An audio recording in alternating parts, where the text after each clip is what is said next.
Bird by Pablo Neruda. It was passed from one bird to another, the whole gift of the day.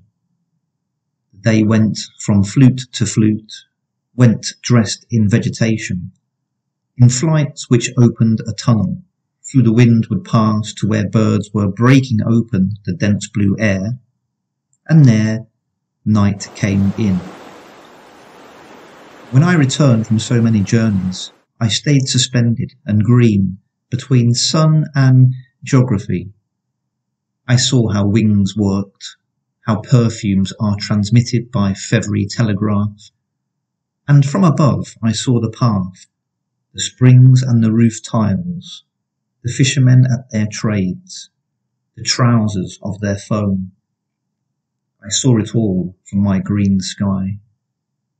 I had no more alphabet than the swallows in their courses, the tiny shining water of the small bird on fire which dances out of the pollen.